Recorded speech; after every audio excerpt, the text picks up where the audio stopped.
Қайырлы күн, құрметті тыңдарман. Бүгін Долан Медиа YouTube арнасының алғашқы ашылуы, сонымен қатар тәртіп, тәрбие, тағылым бағытындағы ең алғашқы сұхбатымызды бастағалы отырмыз. Бүгін біздің қонағымыз балалықтан даналыққа кітабының авторы, психолог, педагог Сейілбек мырза. Сейілбек мырза, қош келдіңіз. Қош көрдік, апай. Енді бүгінгі біздің қозғайтын тақырыбымыз тәлім, тәртіп, тәрбие, тағылым болғандықтан ең алғашқы осы әңгімемізді жалпы мына баланың тәртібіне әсер ететін негізгі психологиялық факторлардан бастасақ. Өзіңіздің ойыңызды тыңдағым келіп отыр осы жөнінде. Қандай психологиялық факторлар бар деп па? Иә, мына баланың тәртібіне әсер ететін ең негізгі. Енді түсінікті болу үшін бір оқиға айтып берейін енді. Өзім жеке басынан өткен. Мен енді лагерім бар, жаздың кезінде балаларды оқытамын. Сонда қызық, Алматыда қымбат жекеменшік мектепте оқитын бір 4 бала келді. 4 бала болғанда ағайынды балалар. Сол бір ата-ана алып келді.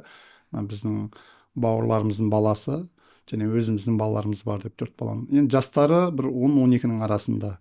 Соған келген кезде қызық, енді бөтеннің үйі қанша дегенмен бірінші рет келіп тұр ана балалар. Бірақ мына кісінің үйі бөтен жер әдеп сақтайық, тәртіп сақтайық кішкене деп бой үйретіп алғанша деген жоқ та, бір өзінің үйінде бұрыннан жүрген сияқты, өзі болғанда да қызық. Ол емін-еркін болғанда да сол қызық. Келді де осы үй ма деді да, жүгіріп бүкіл бөлмені аралап, асты-үстін қопарып, диванға секіріп түсіп мініп, енді біз ата-анасымен әңгіме айтып отырмыз, енді мен таныстырып жатырмын, не оқытатын, не түсіндіріп жатырмын. 4 бала бір жерде отырмады, оның қойда отырған ата-анасы жоқ. Бірақ енді мен қонақ келгеннен кейін жүріңіз, енді шай ішейік, ары қарай әңгімемді сонда жалғастырайық, сұрақтарыңыз болса қоясыздар деп түсіндіріп жатырмын. Енді бірақ енді дастарханның басында шай ішкендей, тамақ жегендей болған жоқпыз, енді ішкеніміз ірің, жегеніміз желім болды ана жерде. Енді желкемізден шығарды ана 4 бала. Таң қалдым мен, дастарханның астына кіріп кетіп, үстіне шығып кетіп, 4-еуі ойқастаған кезде. Бірақ, қой дейтін адам жоқ деңіз. Иә, қой деген ешкім болған жоқ. Мен енді ұялып тұрмын, енді бір кісінің баласын ай қойсайшы деп айтуға, енді ата-анасы айтатын шығар деп. Бірақ мені алаңдатқан ол нәрсе болған жоқ, 4-еуінің қылығы. Алаңдатқан нәрсе мені қатты жүрегіме сондай бір дір еткізген нәрсе, кетіп бара жатқан кезде бір машинаға мінердің алдын ата-анасын сөйлеген сөзі болды. Соны кетіп бара жатқанда мінейін деп тұрды да, кілт тоқтап, ағай сізге бір нәрсені айтайыншы деді. 4 баланың қылығына, іс-әрекетіне сіз мән бермеңіз деді. Енді оларды көріп отыр ғой енді. Сөйтті де, бұлар енді бала болған екен, балалығын жасайды. Біз енді әдейі бетінен қақпай өсіріп жатырмыз, емін-еркін өссін, жаңағы басылып қалмасын, жасық болмасын деп. Енді есейгенде есі кіреді ғой, кейін бұның бәрін қойып кетеді, ештеңе етпейді. Оған мән бермей-ақ қойыңыз, ең бастысы оқыта беріңіз ағылшын тіліңіз деді. Сөйтіп машинасын мініп кетіп қалды. Сол кезде мен жүрегім зу ете қалды. Бар мәселе осы жерде. Ол не үшін бұл оқиғаны айтып отырмын? Бұл жерде ата-анасының ескермей жатқан бір нәрсесі бар. Ол не нәрсе деген кезде, енді адамның болмысына қатысты білім парасаттың жоқтығы болып тұр бұл жерде. Сонда ата-ананың ескермей отырғаны, оның іс-әрекетіменен сана сезімінің бөлінбес бір болмыс екенін түсінбей тұрғаннан шығады. Ол не нәрсе деген кезде, оның сана сезімі іс-әрекетін тудырады да, ал іс-әрекеті сана сезімін қалыптастырады деген ғылымда, эстезиология деген ғылым бар. Сол ғылымда осыны Штраус деген ғалымдар түсіндіреді. Ол не нәрсе? Яғни ата-ана әдетте ырым-тыйым талаптар деген бар емес па? Ғасырлар бойы халықтың келе жатқан сүзгісінен өткен мәдени құндылықтар. Соған жеңіл-желпі қарайды да, соның кесірінен баланың іс-әрекеті, көркем сөзі, ақлағы, әдебі керісінше оның рухани таза болмысынан шығады. Ал керісінше әдепсіз қылықтары, жаман іс-әрекеттерінің бәрі ол керісінше оның нашар сана сезімнен шығады деген, лас бұлғанған сана сезімнен шығады деген ескермегеннен шығып отыр бұны. Сондықтан да егер ата-анасы бұның өзі айтып отыр, есейген кезде сана сезім өседі, ақыл парасат бойына бітеді, сол кезде бұл қылықтарын қояды деп. Жоқ, керісінше сол әрбір жасап жатқан қылықтары оның болмысын қалыптастырып бара жатыр, яғни сана сезімін қалыптастырып бара жатыр. Егер де бұл әдепсіз қылықтарын қоймайтын болатын болса, ол уақыт өте келе соның сана сезімі де сол, жаңағы қазақта жақсы сөз бар ғой, ұры болатын баланы түн қатқаннан білесің, шешен болатын баланы тіл қатқаннан білесің, ал әулие болып бақытты өмір сүретін адамды әдемінен білесің деген. Сол мәселенің бәрі сол әдептен шығады негізі. Сондықтан да баласының сана сезімі дұрыс қалыптасып, ақыл парасаты кең тұлғаға айналғысы келетін болса, онда кішкентай кезінен ырым тыйымдарға жеңіл қарамай оны тәрбиелеуге тура келеді. Яғни психологиясын қалыптастыратын нәрсе мінез құлқын, іс әрекетін, ол міндетті түрде оның іс әрекеттері, қозғалыстары, қимыл қозғалыстары, таңдаулары ғой енді. Сондықтан да оның ата-анасын жіберген қателігі ол өзінен өзі қойып кетпейді ешқашан. Сондықтан ана баяғыда Ұлықпан хакім өте сондай әдепті, көркем, дана, данышпан болған ғой. Соның шәкірттері сұрады дейді, ұстаз, сіз осы әдепті, даналықты қайдан үйрендіңіз деп айтты дейді. Сонда мен әдепсіздерден үйрендім дейді. Сонда таң қалды дейді. Қалайша әдепсіздерден бірдеңе үйренуге болады деп. Әрине болады деп айтты. Қалай деген кезде мен сондай бір сараң адамды көрдім, шық бермес шығайбай. Соның сараңдығының кесірінен қасында бірде-бір адам қалған жоқ, жанашыр, бәрі безіп кетті. Сол қартайған шағымда жалғыз қалатын жайым жоқ дедім де, жаңағыдай жомарт болуға тырыстым дейді. Басынан сөз асырмайтын тәкаппар кісіні көрдім, әдесем мә дейтін. Соны қарасам қасында бірде-бір ақылды кішіпейіл адам қалмады. Соны көрдім да, менде қартайып, жаңағыдай менмендікпен тәкаппарлықтан жалғыз қалатын жайым жоқ дедім де, кішіпейіл жомарт болдым дейді ғой енді, жаңағы қарапайым болдым. Соны былайша айтқанда ана іс әрекеттерінің бәрі қайдан шығады деген кезде рухани таза болмысынан шығады. Ал керісінше егер қалай болсын солай қимылдап, жаңағы әдепсіз қылықтар болатын болса, оның ешқашан рухани болмысы таза, пәк, жаңағыдай дұрыс қалыптаспайды. Сондықтан да бұл ата-ана тарапынан, әсіресе ұстаздар тарапынан ең бірінші әдеп деген ғылым бірінші үйретілу керек. Сондықтан да қазақта жақсы сөз бар, ілім 1000 түрлі болатын болса, оның 999 әдептен тұрады, біреуі ғана ғылымнан тұрады деген. Соның 999 түрлі әдепті үйрену керек. Ол дастарханның әдебі, сәлемдесудің әдебі, жүрудің әдебі, тұрудың әдебі, сөздің әдебі деген сияқты 1000 миллион сондай әдептерді үйренбейтін болса, оның ешқашан сана сезімі көтерілмейді. Бар мәселе осы жерде. Сондықтан да жаңа мектепте дұрыс ол пән оқытылады, бірақ сонымен қатар тәрбие сағатының ішінде осы әдеп сабағын қосуға тура келеді. Бірақ мен енді таңғалып соңғы кезде естіп көріп жүрміз, кейбір мектептерде осындай әдеп сабағын қосқан, қосымша.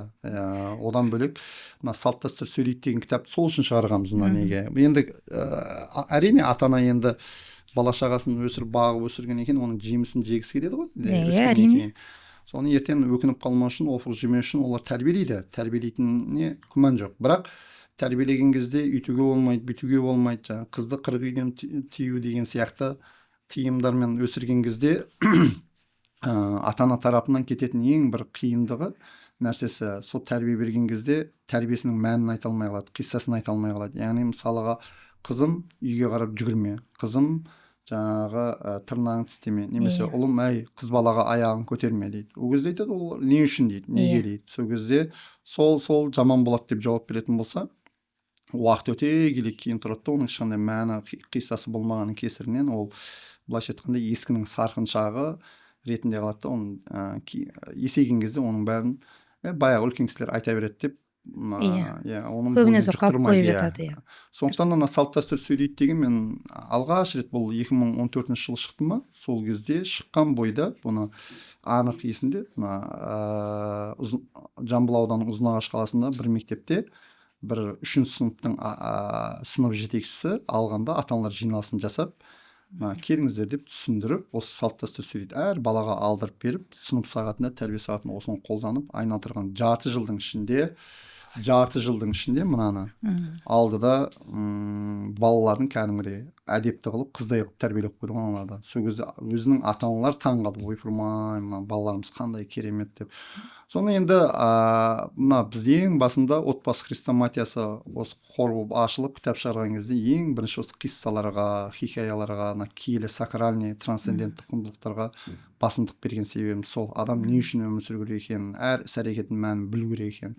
Былайша айтқанда психологиясының дұрыс қалыптасуы тікелей оның киелі құндылықтарына байланысты мәдени рухани. Егер ол құндылықтар бойына сіңірмейтін болса, ол психологиясы кері кетеді де бір күн неше түрлі проблема тудыратын адамға айналады.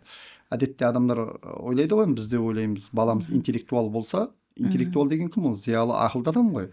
Ақылды адам өлшеп пішіп таразыға тартып ненің дұрыс ненің бұрыс екенін ажыратып отырады да дұрыс өмір сүреді деп ойлаймыз. Жоқ, керісінше оның психикасы ауытқып отырған кезде ол жаңағы математикасын білгені, ағылшын тілін білгені оны әсер етпей қалады. Өйткені көріп жүрміз, атақты бір шенеуніктің, жас министрдің оқиғасы, бірнеше тілді біледі, шетелдік көрген, жоғары қызметте болған, бірақ өзінің әйелін сабап өлтіріп тастады. Оның психикасы қайда келді? Мысалы, қайда қалды соның? Көрдіңіз бе? Интеллектуал болса, психикасы дұрыс болады деген негізі қате. Ол керісінше, ол психикасының дұрыс қалыптасуы, былайша айтқанда іс-әрекетінің, ол міндетті түрде ол рухани таза болмысынан шығады. Ол рухани таза болмыс болу тікелей құндылықтарға байланысты. Иә, өте дұрыс айтасыз. Енді қазіргі заманда ана қазақта тәйт деген бір сөз бар еді ғой. Тәйт немесе ұят болады деген. Ұят болады, обал болады. Қазіргі қоғамда бұл сөздің де қазір қаншалықты қолданылып жатқанын, енді мәнінің, мағынасының да кетіп бара жатқанын көп байқауға болатын сияқты, енді менің ойымша. Бірақ енді қайтып оралып жатыр ақырында. Иә, қайтып оралып та жатқан шығар, әлі де жемісін көретін шығармыз енді жан-жақтан бала тәрбиесіне қолға алып жатқаннан кейін бүгінгі күні. Енді жалпы біз мына мектептің саласында жүргеннен кейін, педагог болғаннан кейін әртүрлі жағдайда бізде орын алып жатады. Енді көп жағдайда мына ата-ана мен мектептің ортасындағы көзқарасымыз кейде қабысып жатады, кейде қақтығысып жатады. Иә, жаңағы енді үйіндегі момақан бала мектепке келіп әртүрлі мінез көрсетуі әбден мүмкін. Енді әркімдікі өзіне ай көрінер көзіне дегендей, ешкім баласын жамандыққа қимайды. Бірақ сол кезде біз бір ортақ шешімге келе алмай жатамыз. Ата-ана тарапынан болсын, жаңа педагогтар тарапынан болсын, бір шешімді шығара алмай жатамыз.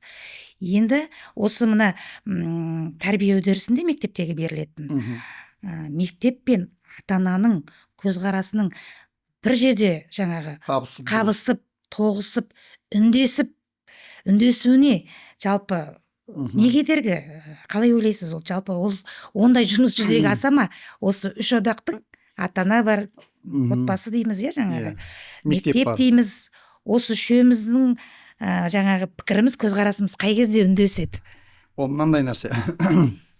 Жалпы ата-аналар мен мұғалімдердің арасында қарама-қайшылық былай тұрсын, ол ерлі-зайыпты ата-ананың өзінің бір-бірімен қарама-қайшылық тәрбие мәселесінде келіспей жатады. Шешесі былай істейік дейді, әкесі ол жоқ, мен басқаша тәрбиелеймін деп екеуі екі түрлі. Ал енді мектеп пен ата-ананың бір жерден тоғысуы, бір жерден бір ниеті, жаңағы мақсат мұраты бірігу деген өте қиындау. Бірақ бір мәселе бар, енді ол бірігу керек. Себебі ол жерде сұрақты былай қоямыз. Жалпы бұл жерде онтологиялық истина деген нәрсе бар ғылымда. Яғни онтологиялық мән деген не деген сөз? Кез келген нәрсенің өзі шындығы болады. Шындығы деп отырған нәрсесі кітаптың шындығы не нәрсе, мәні не нәрсе деген сұрақ болады. Болмасам кез келген жаңағы зат болсын, жеміс-жидек болсын. Соны бұрын Аристотельдің заманында шындық, ақиқат деп нені айтамыз деген кезде, мидағы ақпаратпенен сырттағы фактінің сәйкес келуі ол шындық деп есептелінген. Мысалыға су, сұйық зат, мінекей шындық деген сияқты ше. Бірақ ол қандай сұйық зат? Іріп кеткен су ма, көгеріп кеткен су ма, тұрған су сасиды дегендей сасып кеткен су ма? Мәселе бар ғой, енді ары қарай тереңдеу керек. Ол таза бұлақ па, ол шипалы су ма? Сонда судың ақиқаты қайсы деген кезде мөлдір бұлақ болып адамның шөлін қандыратын, сондай бойында қаншама минералды адамның былайша айтқанда денесіне керек сондай бір қорегі бар суды, ең саф суды, шипалы суды, минерал суды, соны ақиқат деп айтамыз дейді. Бұлар мәнімен сәйкес келген кезде. Мысалы, жеміс-жидек те солай. Жеміс-жидектің, мысалы, алманың алма болып тұрғаны, ол әлі шындық болып есептелінбейді. Ол әлі піспеген алма шығар, ол шикі алма шығар, ол әлі шіріген алма шығар деген сияқты. Қай кезде нағыз ақиқат алма шығады? Ол өзінің жаңа шыңына жетіп әбден пісіп мына апорт алма дейді ғой. О, сіздердің кездеріңізде болды деймін. Мен сол апорт алманы әлі көрген жоқпын. Болды. Айтады, бірақ әлі апорт алманы жеп көрмеппін. Ана құм сияқты бір шырын тәтті болады ғой, иісінің өзі. Алматының апорты деңіз. Бір шақырым жерден иісі бұрқырап тұратын, аңқып тұратын. Міне нағыз өзінің кемеліне жеткен кезде соны нағыз алма дейді. Тура сол сияқты адам деген кім, бала деген кім, оның ақиқаты қайсы, оның шындығы қайсы деген кезде ата-ана тарапынан да ұстаздар тарапынан да екеуінің тоғысатын жері сол жер. Яғни ол жерден кемел адам қылып шығару керек. Рухани дамыған, жетілген, пісіп жетілген. Яғни сол мектеп бітірген 17 жасына дейін ол барынша рухани өсіп, ақылына ақыл, парасатына парасат қосу керек. Яғни былайша айтқанда потенциалын ашу керек. Бұл жерде бір қызық айтайын, потенциал деген нәрсе бар, және өзі ғылымдағы бұны Аристотель айтқан, оны бір қызық дүние айтып кеткен. Мына көмір бар емес пе?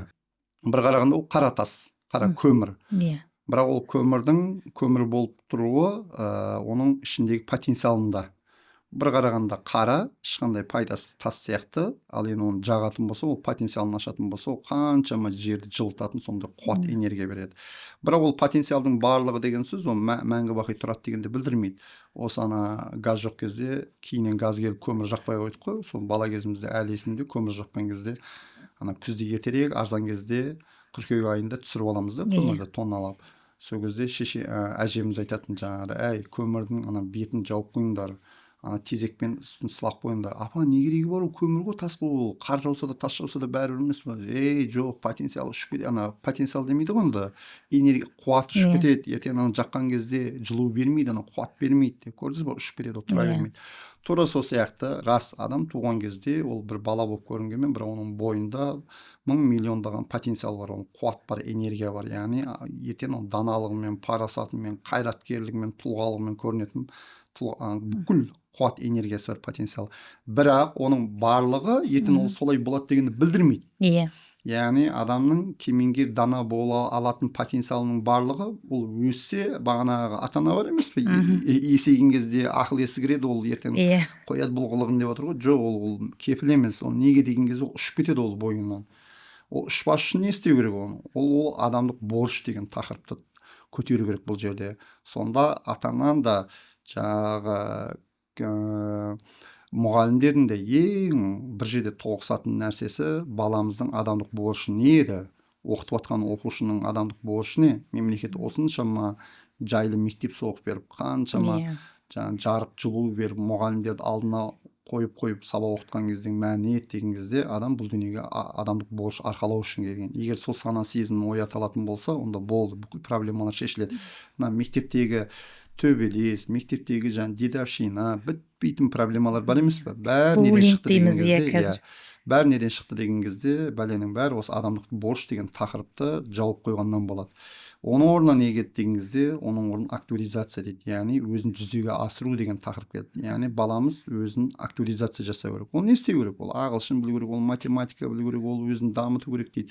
Бірақ мәселе сол, адамдық борыш деген тақырып талқыланбағанның кесірінен оны логотерапияда потенциализм дейді.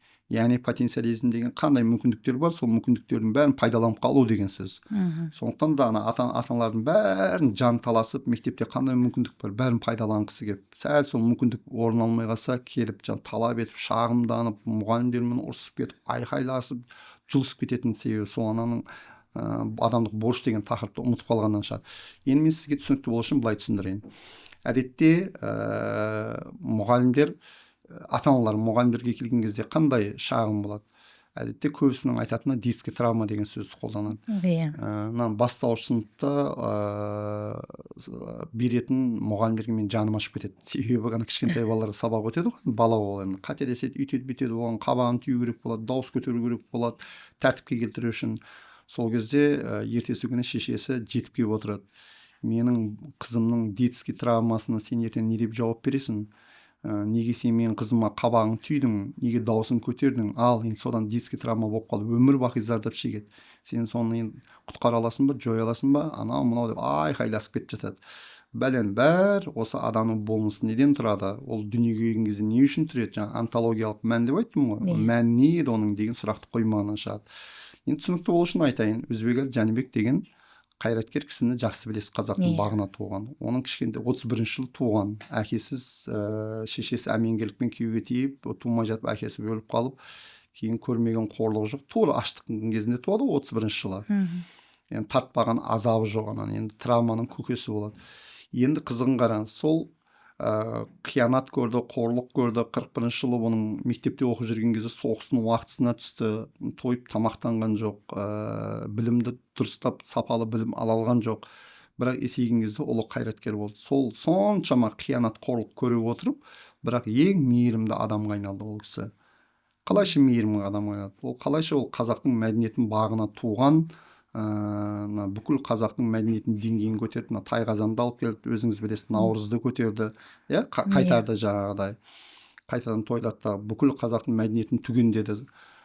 Ол осының бәрі неге ол балалық кезіндегі өкпе-реніштерін бәрін ұмытып, ол керісінше осындай ұлы қайраткер, күрескер адамға айналды. Ол жасық, боргемік, бала кезінде үйтіп едім, бүйтіп едім деп сол травмасына байланып қалған жоқ. Себебі біреу оны ғылымда self transcendence деп айтады. Self transcendence дегеніміз не ол? Яғни өзінің кішкентай кезінде, бала кезінде көрген қорлық, қиянат, өкпе, реніштерін бәрін ұмытады да өзінен де биік бір асыл мұратқа қарап қол созу деген сөз. Яғни бір асыл мұратқа, мақсатқа, игілікке сондай қол созған кезде, өзінен де биік ұлы мұратқа, яғни болмысқа, ақиқатқа қарай қол созған кезде, оның керісінше бүкіл бойындағы көмірдегі потенциал бар емес па? Сол потенциалдың бәрі жанып жарқырап, от болып, жүзеге асады. Мысалға, сол Қаныш болсын, біз насихаттап жүрген, жақында шыққан Жұмабек Ташкентовтің кітабы болсын, Жер майданы, Хрущевпен күресіп жүріп, 5 облысымызды сақтап қалып. Солардың бәрі қайраткер қаяқтан болды деген кезде, кішкентай кезінен оның құлағына сен қайраткер бол, сен жаңа жерді сақтап қал, сен дегеннен емес ол. Ол кішкентай кезінен оның бойындағы потенциалы бар емес, адамдық борышын оятатын. Соны жүзеге асырғаннан болды. Мысалға мен ойламаймын, алаш зиялылары болсын, сол біз насихаттап жүрген тұлғалар болсын, олар жаңағыдай кішкентай кезінен самоактуализация, өзімізді жүзеге асырайық, өзімізді дамытайық, өзіміздің кем-кетіктерімізді жояйық деп ондай бір сонымен айналысты деп ойламаймыз. Керісінше олар требовать данного момента, дәл қазіргі сәттің талабын орындаудан шыққан. Яғни сол сәтте қандай талап болды?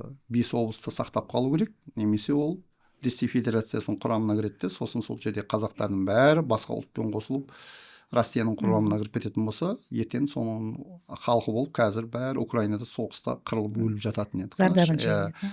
Бүкіл солтүстіктегі, орталықтағы Керей, Найман, Арғын қазақтардың барлығының бір кісіге рахмет айту керек болса, сол Жұмабек Ташкентов сияқты тұлғаларға рахметін айту керек. Бізде қазіргі мәдениетімізді түгендеп, дәстүрімізді түгендеп, тайқазанымызды көріп, наурызымызды тойлап, бір рахмет айту керек болса, жаңа Өзбек Жәнібекке рахмет айтамыз. Неге деген кезде, көрдіңіз ба, сонда ұстаздар мен ата-аналардың бірігетін жері қайсы деген кезде, өсіріп отырған баламыз, оқытып отырған оқушымыздың адамдық борышы не еді деген сұраққа жауап беруден басталады. Бұл бар ма адамдық борышы? Бұл тақырып жабыла ма? Бұл онда мектепте көз ашпайды.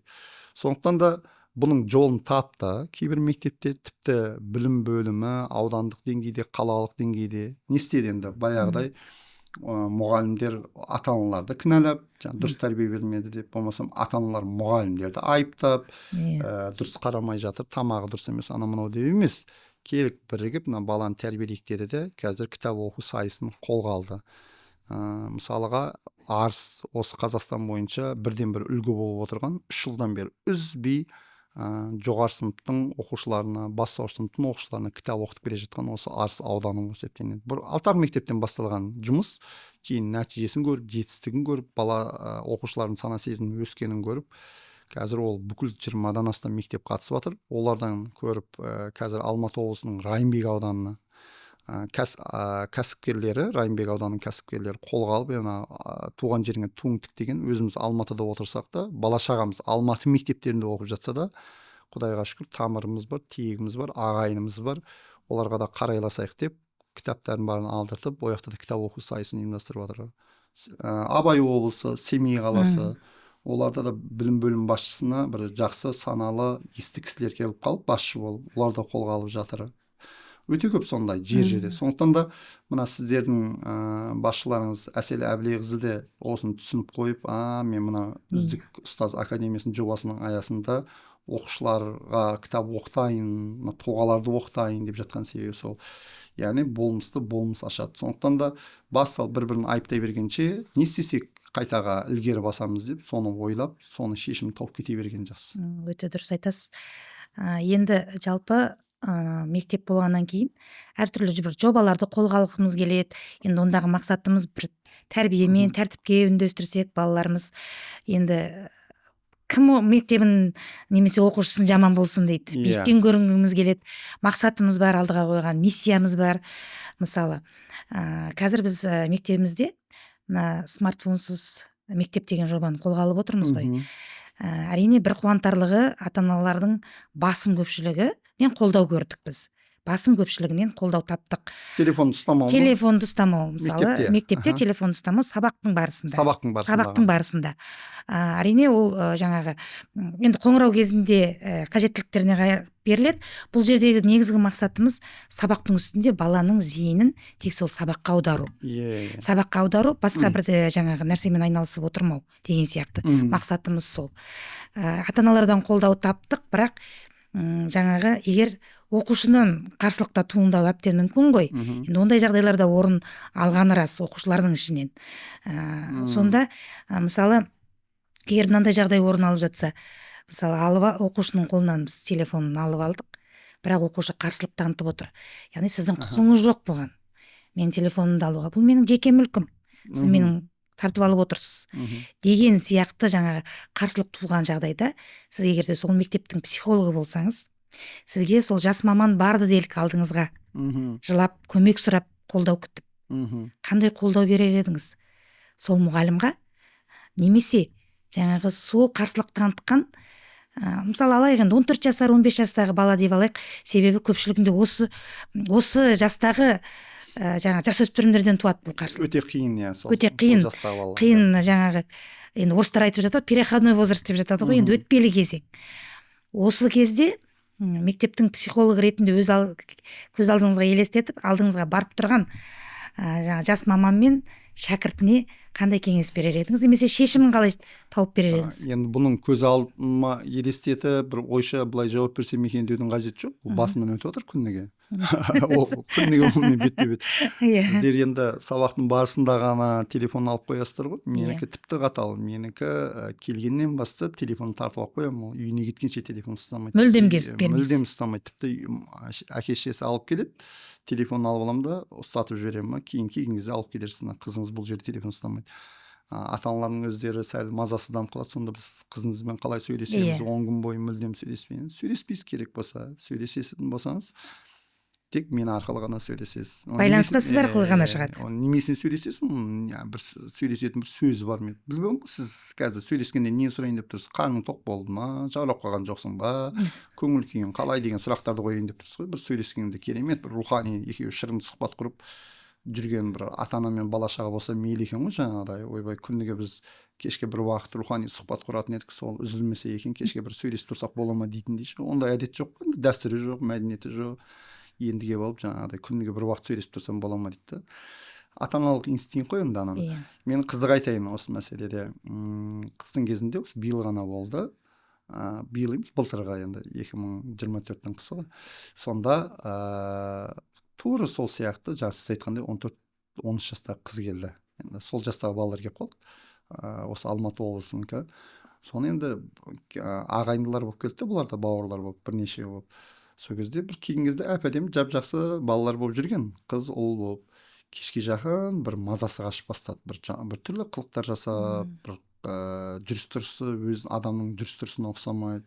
Мен бірден байқап қойдым. Мына кешке бірдеңе болады-ау, қазір бірдеңе бастамай тұрған кезде мен сақ болайын деп, екі көзім соларда болды енді.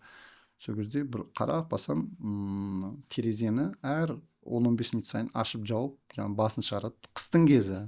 Үйді жылытамай отырмыз. Мазасы қашты. Сен немеге терезені ашып жауа бересің? Мына жер ысып кетті, ауа жетпей жатыр. Қалай ауа жетпей жатыр? Жылытамай жатқанда қақаған қыстың кезінде. Жоқ, маған дем жетпей жатыр деді. Мағыл шынымен де солай шығар. Соның бір жағынан мазам қашты. мынаның бір соматикасында ауру болып, бір жүрегі ауру ма, бірдеңе ауру жоқ па екен, тағы мамасы айтпай ертең бірдеңе болып қалмай ма екен деп қатты уайымдап кеттім. Соны қайта сұрадым, мен бір жерің ауырып тұрған жоқ па, бұрын ауырмап па едің, болса айт, мамаңа айтайық, қайтасын сен деп. Соны біраз әңгіме болған кезде бір кезде ашылды да, ағай, шынымды айтайын деді, иә, телефонды беріңізші деді. Жайша бір 5 минут ананы қарайыншы, болды, сосын қайтып қоямын деді, қазір өліп баратым деді.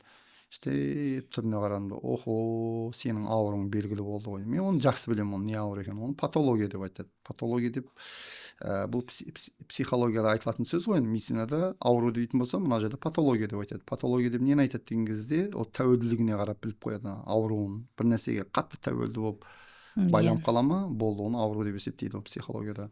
Наркомандарды да патология дейтін себебі сол. Содан шешесіне звондадым. Сіздің қызыңыздың осындай әдеті барын біліп беріңіз, жаңа телефонда 5 минут ұстамаса отыра алмайды екен, бір күнге жетпей жатып, кешке дейін болмай жатып, жүрегі қысылып жатыр ғой десем, телефонда айтасыз ба, ол еркелігі ғой дейді.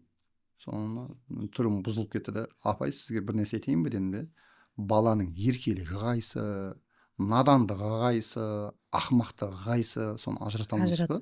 Мынаны еркелік деп есептеп отырсыз ба? Бұл ешқандай да еркелік емес, бұл уже проблема, уже бұл тревога көтеретін нәрсе. Ол мына уже біздің баламыз ақымақ болып қалды, надан болып қалды, ауру болып қалды деп уже шу көтеріп мынаны емдейік, қолға алайық дейтін нәрсе. Сондықтан да жаңағы оқиғалар бар емес па, соның бәрі мынаны неден туып жатыр, бұл қандай қауіп қатерге алып келе жатыр деп түсінуден басталады. Сосын барып шешесіне отырып алып түсіндірдім жарты сағат телефонмен, бұл мынандай мәселе, егер осыны шешпейтін болсаңыз, ол проблема болады. Сонда түсіндірген нәрсем ол ноогенді невроз деп аталады. Нооген невроз деп отырғанымыз ар ұяттың жетіспеушілігінен болып жататын ауру деген сөз. Нооген невроз деген дефицит совести деп айтады ғой, ар ұяттың жетіспеушілігінен ауру. Ол не деген сөз, ар ұяттың жетіспеушілігінен ауру? Ол мынандай нәрсе, апай. Әдетте біз баламызды ақылды болғанын қалаймыз, парасатты болғанын қалаймыз. Бірақ қызығы сол ақылды болуы тікелей оның ар ұятына тәуелді. Неге деген кезде, мына мен сізге ағылшын тілінен бір екі сөзді айтайын. Conscious және consciousness деген сөз бар. Яғни ар ұят, совесть, сознание деген сөз ғой. Қарасаңыз, орыс тілінде де, ағылшын тілінде де түбірі бірдей. Ко, кон, совесть, с деп тұр ғой. Қазақшалайтын болса, бірге деген сөз, вместе деген сөз, с деген сөз. Бұл нені білдіреді? Сонда ар ұят пен ақыл, парасат, сана, сезім түбірі бір деген сөз. Приставкасы бір ғана жерде. Соны бір қайнар бұлағынан шығады деген сөз. Әдетте адамның ар ұятын тұншықтырған кезде оның ақылды тұншығады. Сонда қазақта жақсы сөз бар, ары жоқтың ақылы жоқ деп айтады. Ана қызға, жасөспірімдерге бар емес па, проблема қайдан туып деген кезде, не үшін ол ақымақ болып қалды? Неге ол мұғаліммен таласып отыр? Неге мұғалімге сөз қайтарып отыр? Ол қайтаға сол өзінің баланың болашағын ойлап білім алсын деп соған жанашып істеп отырған шара емес па? Неге ол соны сезінбей тұр? Неге оған ақылы жетпей отыр сол іс-әрекетте? Неге ол менің жеке мүлкім деп жаңағы правасын, құқығын талап етіп отыр? Ол ешқандай да жеке мүлк емес ол. Қалтасында темекісі бар балалардың, оларда айтса болады, мен жеке мүлкім не бар, апай, мен ол тиым салынатын зиянды ма болды, ол тиым салыну керек. Соған ақылы жетпей отыр, өз зиянды нәрседен өзін тия алмай отыр. Не үшін? Арының ұятын төмен түсіп кетуінен парасат жетпейді, соған ақыл жетпейді, түзей алмайды. Сондықтан да ең бірінші баланың ар ұятын күшейту керек. Сол кезде оның ақылы да күшейеді, мұғалімдердің істеп отқан іс-әрекеттерінің бәрін есін түсініп бастайды. Енді оның бәрі өте әңгімесі өте жоғары, терең, бұның себебі ол әділдікке келіп тіреледі. Оның үшін мұғалімнің өзінің әділдігі болу керек. Балаға қарым-қатынас жасағанда әділ қарым-қатынас жасау керек. Олимпиадалардың бәрін, жарыстардың бәрі әділ өту керек. Мектептегі іс-шаралардың бәрі әділ өту керек. Ол жердің өзінде әділетсіздік болса, ұятсыздық болса, арсыздық болатын болса, ол міндетті түрде ол баланың ақыл парасатына, сана сезіміне әсер етті. Жаңағыдай іс-шаралар, шешімдер болған кезде балалар кекеліктеп отырады. Жаңағыдай бірінші өзіңіз реттеп алсаңызшы, менде неңіз бар дегендей. Көрдіңіз ба, жаңағыдай оны тәртіпсіз тәртіп деп айтады. Әдетте мұғалімдердің өздері жаңағы балаларды телефоннан тиғысы келеді, бірақ өздері телефон шұқылап отырады. Ата-ана да тиғысы келеді, бірақ өзі дастархан басында телефон шұқылап отырады. яғни тәртіпсіз тәртіп қой. Біреуден Өзі- тәртіп болғанын иә. қалайды да, өзі тәртіп жоқ. Өзінен бастау керек Иә, дейсіз ғой. сондықтан жаңағыдай жағдайды мен ол Құдайдың құттығын бастан кешіп жатамын. Ол үшін ар-ұятқа берік болу керек, оны күшейту керек соны. Иә, дұрыс айтасыз, әрине. Енді ол ондай жағдайлар кейде кездесіп жатады ғой енді. Көбісі қазіргі заманға әкеліп тірейді ғой бұны. Телефонсыз қазір күніміз жоқ, барлық ақпаратты осы жерден аламыз, барлық жаңағы қажетті дүниені осыдан аламыз деген сияқты. Сондықтан да бұл жобаның да мен енді ойлаймын, ары қарай да жүзеге асырып, бір уақыт келе бәрібір түбі бір оның жемісін береді деген ойдамын. Бір жеміске беру үшін сапалы жұмыс Ол ақыл жасасақ өскен ары қарай. кезде, былай айтайыншы, мына өзі асыл мұраты кеудесінде құсты қанат ұшырады, балам талап ұшырады дегендей, ол көкірегінде талап, арман, мақсат, мұрат болған кезде ол телефонды қайтаға игілігіне дұрысынан пайдалануда. Өйткені бұның игілігі деген керемет енді. Жаңағыдай қаншама дүние осының ішінде. Бірақ қайтесіз, қуыс кеуде болған кезде керісінше ең пайдалы, ең керек, ең қажет нәрсенің өзі ең зиян затқа айналады. Солай болып тұр ғой қазір. Енді бала тұрмақ үлкендердің өзі қазір тек осы жаңағы телефонға байланған заман болдық қой. Кейде тіпті өзімізде айтып жатамыз ғой. Бұрын осы телефон болмағанда қалай байланыстық, қалай жаңағы бір-бірімізден араластық деген сияқты. Бүгінгі күні бұл басты құрал болып кетті ғой қазір. Басты құрал Мен оқушыларым бар, өте жақсы. Біз қайта осы телефонмен WhatsApp группаларымыз бар, сабақ оқимыз, бір-бірімізге жаңалықтарды айтып бөлісіп отырамыз.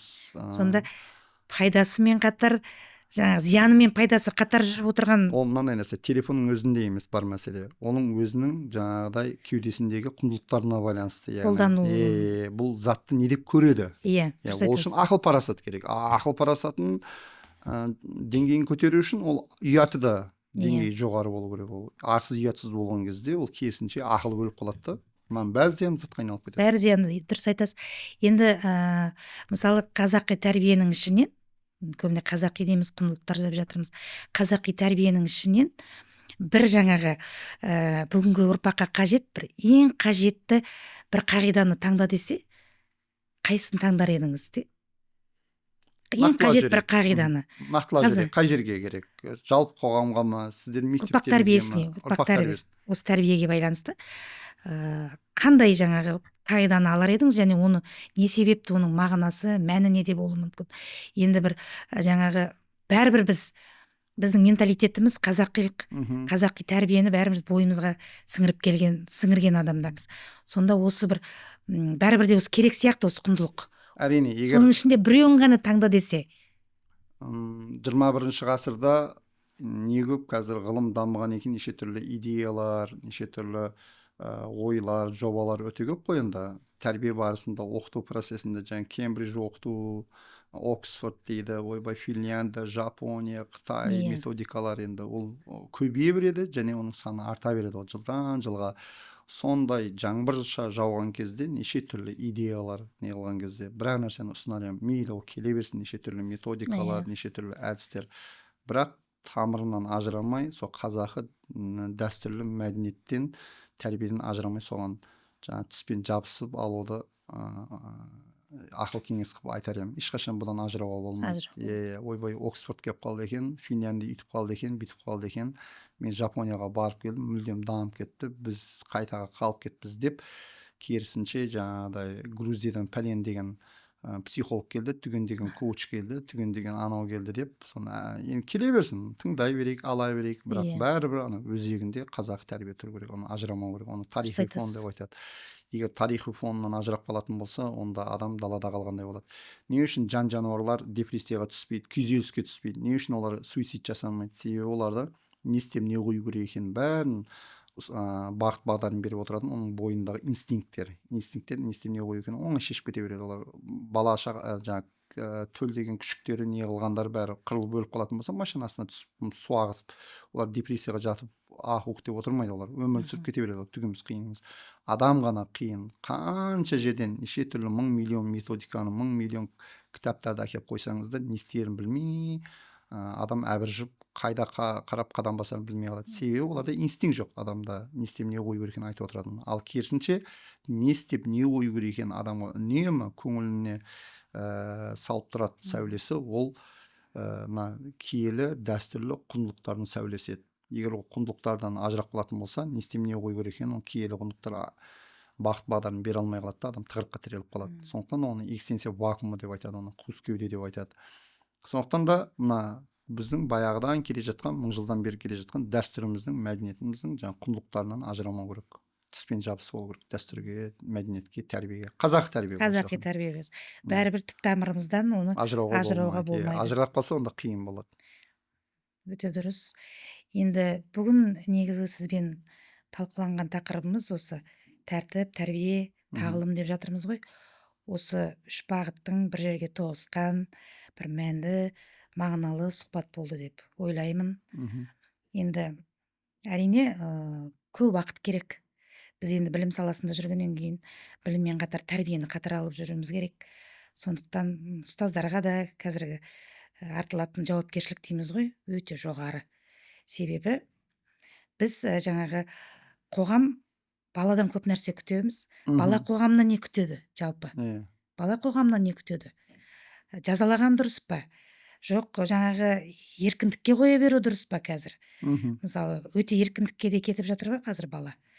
Еркін ұстаңыздар, қыспаңыздар, өзінің жаңағы әлемі болу керек, өзінің бір көзқарасы болу керек деп жатамыз. Бірақ сізбен біз қатаң тәртіптен, жаңағы анау мұғалімімізді көшеден көрсек тығылатындай, сондай біз сондай бала болып, сондай кезеңнен өттік біз. Қазір еркіндік бар. Еркіндік бар. Енді ол дұрыс па, бұрыс па, мүмкін оны енді бір болашақта қазіргі шығып жатқан жастарымыздан көретін шығармыз, қандай болып жатқанын, жемісін берер. Жалпы менің өзім ойлап отырсам, мектепте бұзықтықты көп жасап, жаңағы көп сөзге ілініп, ата-анасы қайта-қайта мектепке шақырылып жүрген бала кейін сол ұстазын көшеде көргенде бірінші болып амандасып, қал жағдайын сұрайтында өзіміздің тәжірибеден өтіп отыр. Мысалы, алдымыздан жүгіріп келіп, ұмытпаған сол кездегі өзінің қылығында, бірақ баланың көңілінде кек қалмаған. Қайта жаңағы қалыңыз қалай деп алыстан жүгіріп сізбен амандасып сұрасады қал жағдайыңызды. Ал мектептің кейде мақтанышы болып, жаңағы алтын белгісі бар, барлық мектептің үкілеген үміті болып сол кезде жаңағы шығарып саламыз.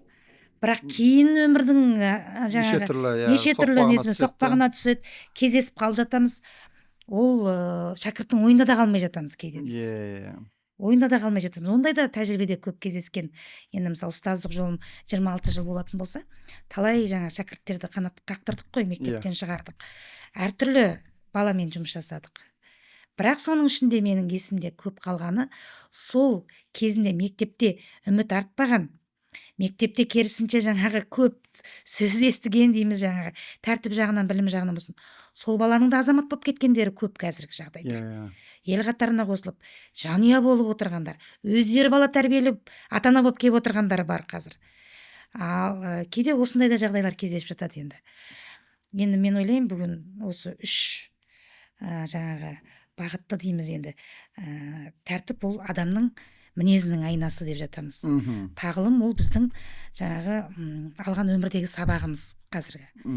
Енді тәрбиенің орны ол мүлдемге бөлек. Сондықтан осы үшеуі біріккен, үндескен бір мағыналы сұхбат болды деп ойлаймын.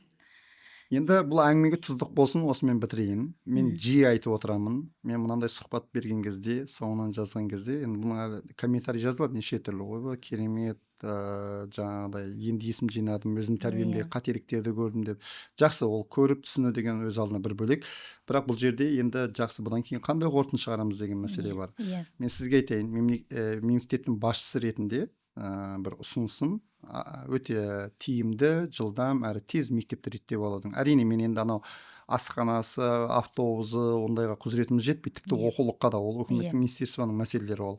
Бірақ сізбен біздің ата-ананың, мұғалімдердің тез реттеп алу керек, қолында тұрған, өздерінің қолында тұрған. Егер қолға алса, реттеп жіберетін бір нәрсесі бар. Ол қайсы деген кезде оқушылар арасында кітап оқу сайысын ұйымдастыру керек. Яғни жаппай балаларға кітап оқытып, сана сезімін ояту керек. Ол балалар былай тұрсын, тіпті мұғалімдердің арасында да. Енді сонымен бір нәрсемен қорытындылайын. Мен енді қазір неше түрлі жерде аралап оқып, лекция оқып жүрмін ғой. соң айтады, сіздердің кітаптарыңыз шыққан қандай жақсы болды дейді. Бір мұғалім айтады, ойбай не болып қалды деймін. Мына педсовет деген нәрсе, педкеңес деген педагогикалық кеңес қой, енді былай мектептің мәселелерін Иә. шешу керек. Қазір ол педкеңес болудан қалды ол дейді. Не болып қалды десем, директордың, басшының стресс шығаратын жеріне айналды дейді. Ойбай не болып қалды десем, оның уақыты да жоқ, қанша уақыт болу керек екен, сағаттап кейде тұрғызып қоятын, мұғалімге ұрысады дейді. Енді десем, мына сіздердің қуыс кеуде деген кітабыңыз шықты ғой дейді да, балалықтан даналыққа өзбек әлі, соны біздің директор оқып алды дейді. Мүлдем өзгеріп кетті. Биыл қыркүйекте бірінші рет біз мүлдем басқаша педкеңес өткіздік дейді. Қандай десек, келді тез негізгі мәселені не қылды да, жаңағы тамырынан шіріген ағаш бұтаны емдемейді дегенде, біз бұны былай қоя тұрайық, қазір жүріңіздер, кофе брейк, шай ішіп алып, кішкене жүрек жалғап алыңыздар деді. Бәріміз аузымыз ашылып қалды. Ойбай, апай мынаусы не істеп.